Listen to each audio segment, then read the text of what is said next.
प्रणाम कर लेते हैं अयोध्यानाथ के पवित्र चरणों में।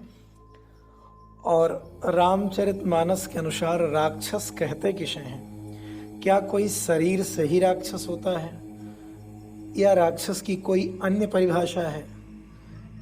यह रामचरितमानस के अनुसार हम जानने का प्रयास करते हैं। राक्षस जाति में भी तमाम ऐसे लोग हुए हैं जिनका जीवन बंदनीय रहा है, जैसे विभीषण जी महाराज हैं। राक्षस जाति में और हिरण्यकश्यपु के यहाँ ही प्रहलाद जी का जन्म होता है, जो भगवान विष्णु के श्रेष्ठतम भक्त हैं, महानतम भक्तों में से हैं। तो राक्षस शब्द कानों में पड़ते ही हमारे सामने एक अलग किस्म का आकार ही बनने लगता है। हमारे मन में एक भयानक सा चेहरा, बड़ी बड़ी आंखें, बड़े बड़े दांत, सिर पे 2 सींग, कुछ ऐसा ही आकार बनने लगता है कि राक्षस यही है। लेकिन रामचरितमानस के अनुसार राक्षस कौन है, राक्षस किसे कहते हैं, ये हम जानने का प्रयास करते हैं। और रामचरितमानस के अनुसार ही नहीं, भगवान शिव के अनुसार। रामचरितमानस में ही भगवान शिव ने माता पार्वती जी से राक्षस की परिभाषा बताते हुए जो कुछ कहा, मैं बिना किसी परिवर्तन के वही आपके समक्ष रखता हूं। और ऐसा लक्षण, ऐसा चरित्र जिस किसी प्राणी में पाया जाता है, वो सब राक्षस की योनि में आते हैं। यहाँ किसी जाति, धर्म, रूप, रंग का कोई बंधन नहीं। चरित्र की बात है, आचरण का बात है।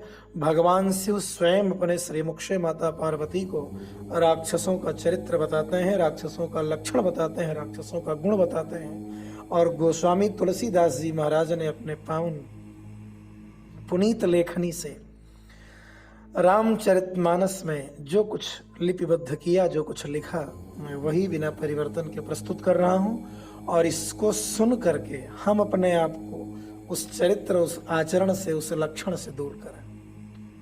अन्यथा वह कोई भी राक्षस हो जा सकता है जिसमें यह गुण हो। बड़ा स्पष्ट गोस्वामी जी लिखते हैं, मान ही मातु पिता नहीं देवा, साधु न सन करवाम ही सेवा, जिनके यह आचरण भवानी, निश्चर श्रम जानी तहि प्राणी। भगवान शिव माता पार्वती से कहते हैं, देखिए भवानी शब्द आया है, भाव कहते हैं भगवान शंकर को और भवानी माता पार्वती के लिए है। वो कहते हैं ऐसा कोई भी प्राणी, कोई भी व्यक्ति जो माँ बाप को न मानता हो। अब माता तो हर प्राणी के पास है, पिता हर किसी के पास है।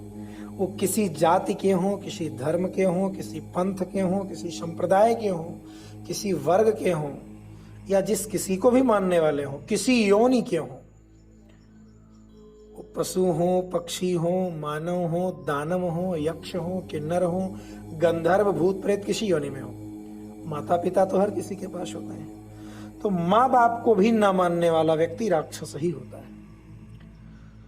तो भगवान शिव कहते हैं कि जो अपने माता और पिता का सम्मान नहीं करते, जो इनका आदर नहीं करते, जो ईश्वर तुल्य इन्हें नहीं मानते हैं, जो देवी देवताओं को नहीं मानते हैं, मान ही मातु पिता नहीं देवा। अब देव शब्द में हमारे यहां अतिथि भी देवता है। अतिथि देवो भवः, मातृदेवो भवः, पितृदेवो भवः। और वो सभी लोग देव की श्रेणी में आते हैं, जो हमें कुछ कल्याणकारी चीजें देते हैं, प्रदान करते हैं। देव का अर्थ होता है देने वाला। गाय भी हमें कुछ देती है, प्रकृति भी हमें कुछ देती है, और प्रकृति तो सब कुछ देती है। तो जो हमें हमारे हित के लिए कुछ भी देने वाले हैं, जो हमारे हितार्थ हमें कुछ भी प्रदान करते हैं, वो सब देव श्रेणी में आते हैं, और देवता तो हैं ही। तो भगवान शिव कहते हैं, मान ही मातु पिता नहीं देवा। जो माता और पिता का आदर नहीं करते, इन्हें नहीं मानते, जो देवी देवताओं का आदर नहीं करते हैं, इनको नहीं मानते, साधु न सन करवा वही सेवा। संत और महापुरुषों की सेवा करने के बजाय उन्हीं से अपनी सेवा करवाते हैं। जो बड़ों से, बुजुर्गों से, श्रेष्ठ व्यक्तियों से, महापुरुषों से, ज्ञानियों से, विद्वानों से, गुरुओं से, संतों से, साधुओं से अपनी सेवा करवाते हो, यह आचरण जिस किसी में पाया जाता हो, वह कोई भी हो सकता है, वह राक्षस ही है। चौपाई पुनः बोल रहा हूं। मान ही मातु पिता नहीं देवा, जो माता पिता और देवी देवताओं को नहीं मानते। साधु न सन करवाम ही सेवा, साधु पुरुषों से, महापुरुषों से जो अपनी सेवा करवाते हैं। भगवान शिव कहते हैं जिनके यह आचरण भवानी पार्वती, ऐसा आचरण जिस किसी में हो, निश्चर सम जानी ते प्राणी, उस प्राणी को राक्षस जैसा ही मानना चाहिए।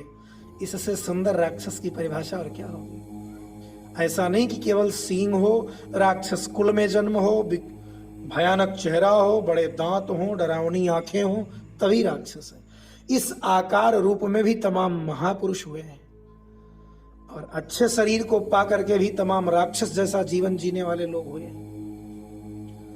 तो भगवान शिव के द्वारा हमें जो कुछ शिक्षा मिली, जो ज्ञान मिला, इसके अनुसार हम अपने को इन अवगुणों से बचाकर और अपने आप को राक्षसत्व से दूर रख सकते हैं और शुभथगामी बन सकते हैं। आज यहीं तक, अगली चर्चा अगली बार। धन्यवाद।